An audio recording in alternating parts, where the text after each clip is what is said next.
எல்லாருக்கும் வணக்கம். ரென்னா வீட்டு சமையலில் இன்றைக்கி முள்ளங்கி சாம்பார் தான் பார்க்க போகிறோம். இந்த முள்ளங்கி சாம்பார் ரொம்ப சூப்பராக இருக்கும். எங்கள் ஊரை சுற்றி உள்ள கிராமத்தில் பெரும்பாலும் எல்லா ஊர்லேயும் இப்படி தான் இந்த முள்ளங்கி சாம்பார் வைப்பாங்க. ரொம்ப ரொம்ப சுவையாக இருக்கும்.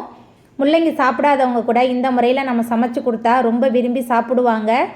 ரொம்ப எளிமையான முறையில் இந்த முள்ளங்கி சாம்பார் செஞ்சிடலாம். எப்படி செய்கிறதுன்னு வாங்க பார்த்துடலாம். வைத்தீஸ்வரன் கோயில் முள்ளங்கி சாம்பார் பண்ணுறதுக்கு பருப்பை அலசிட்டு பருப்பு மூழ்கிற அளவுக்கு தண்ணி எடுத்துகிட்டு வந்திருக்கேன். அதில் கீறி வச்சா 3 பச்சை மிளகாய் சேர்த்துக்கலாம். 10 சின்ன வெங்காயம், பொடியாக நறுக்குன ஒரு தக்காளி பழம், 1/4 ஸ்பூன் மஞ்சள்தூள் சேர்த்துட்டு நல்லா கலந்து விட்டுறலாம். குக்கரை மூடி விசில் போட்டு 3 விசில் வர அளவுக்கு நல்லா வேக வச்சு எடுத்துக்கலாம். முள்ளங்கி சாம்பார் பண்ணுறதுக்கு 2 டேபிள் ஸ்பூன் அளவுக்கு எண்ணெய் சேர்த்துக்கலாம். எண்ணெய் சூடாயிட்டு இதில் நம்ம நறுக்கி வச்சுருக்கிற முள்ளங்கி சேர்த்துக்கலாம். மீடியம் சைஸில் 3 முள்ளங்கி எடுத்துருக்கேன். முள்ளங்கி சேர்த்துட்டு கொஞ்சம் நேரம் இந்த எண்ணெயிலே நல்லா வதக்கி விட்டுடலாம். முள்ளங்கியை கொஞ்சம் நேரம் இந்த மாதிரி எண்ணெயில் நம்ம வதக்கிட்டு முள்ளங்கி சாம்பார் சமைக்கும்போது முள்ளங்கி சாம்பார் ரொம்ப சுவையாக இருக்கும். முள்ளங்கி சாப்பிடாதவங்க கூட இந்த முறையில் நம்ம சமைச்சு கொடுத்தா ரொம்ப விரும்பி சாப்பிடுவாங்க. நல்லா கலந்து விட்டு வதக்கி விட்டுறலாம். முள்ளங்கி எண்ணெயில் நல்லா வதங்கி வந்துருச்சு. அதுக்கப்புறமா இதில் சாம்பார் தூள் 5 டேபிள் ஸ்பூன் அளவுக்கு சேர்த்துக்கலாம்.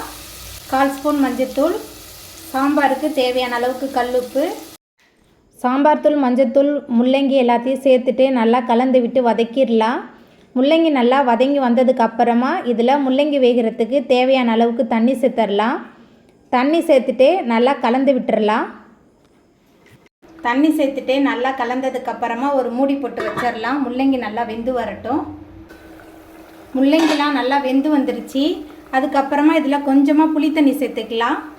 அதுக்கப்புறமா இதில் நம்ம வேக வச்சுருந்த துவரம்பருப்பு சேர்த்துக்கலாம். துவரம்பருப்பு வேக வைக்கும் போதே 2 தக்காளி பழம், பச்சை மிளகாலாம் சேர்த்து தான் வேக வச்சுருந்தேன். துவரம்பருப்பு சேர்த்துட்டு நல்லா கலந்து விட்டுறலாம். பருப்பு, முள்ளங்கி எல்லாமே சேர்ந்து நல்லா கொதித்து வரட்டும். இது கொதித்து வர நேரத்துக்குள்ளே நம்ம சாம்பாருக்கு தாளிச்சிடலாம்.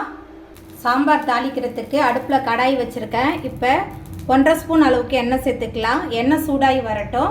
எண்ணெய் சூடாகிட்டு இதில் கடுகு சேர்த்துக்கலாம். கடுகு நல்லா பொரிய ஆரம்பிச்சிருச்சு. பொடியாக நறுக்குன 15 சின்ன வெங்காயம் சேர்த்துக்கலாம். சின்ன வெங்காயம் சேர்த்துட்டு நல்லா கலந்து விட்டு வதக்கி விட்டுடலாம். முள்ளங்கி சாம்பாரை இந்த மாதிரி கடைசியாக நம்ம தாளித்து சேர்க்கும்போது ரொம்ப சுவையாக இருக்கும் முள்ளங்கி சாம்பார்.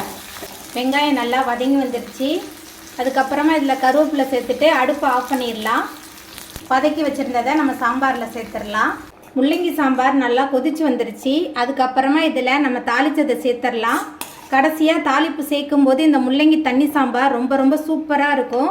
வைத்தீஸ்வரன் கோயிலில் பெரும்பாலும் இந்த முறையில் தான் இந்த முள்ளங்கி சாம்பார் வைப்பாங்க. ரொம்ப ரொம்ப டேஸ்ட்டாக இருக்கும் இந்த முள்ளங்கி சாம்பார். கொஞ்சமாக பெருங்காயத்தூள் சேர்த்துக்கலாம். அதுக்கப்புறமா மேலால் கொஞ்சமாக கொத்தமல்லி தழை தூவிடலாம். மல்லித்தழை தூவிட்டு நல்லா கலந்து விட்டுட்டு நம்ம அடுப்பை ஆஃப் பண்ணிடலாம். ரொம்ப சுவையான முள்ளங்கி தண்ணி சாம்பார் சூப்பராக ரெடி ஆகிட்டு அப்படியே சுட சுட சாயத்தோடு இந்த முள்ளங்கி சாம்பார் ஊற்றி சாப்பிட்றதுக்கு ரொம்ப ரொம்ப சூப்பராக இருக்கும். அவ்வளோதாங்க, ரொம்ப சுவையான முள்ளங்கி சாம்பார் சூப்பராக ரெடி ஆகிட்டு சூடான சாயத்தோடு இந்த முள்ளங்கி சாம்பார் ஊற்றி சாப்பிட்றதுக்கு ரொம்ப சூப்பராக இருக்கும். இந்த சுவையான முள்ளங்கி சாம்பாரை நீங்களும் உங்கள் வீட்டில் செஞ்சு பாருங்கள். இந்த வீடியோ உங்களுக்கு பிடிச்சிருந்தா லைக் பண்ணுங்கள், ஷேர் பண்ணுங்கள், கமெண்ட் பண்ணுங்கள், சப்ஸ்கிரைப் பண்ணுங்கள். அப்படியே பக்கத்தில் உள்ள பெல் பட்டனையும் கிளிக் பண்ணிடுங்க. என்னோடய வீடியோ இவ்வளோ நேரம் பொறுமையாக பார்த்தவங்க எல்லாருக்குமே ரொம்ப ரொம்ப நன்றி.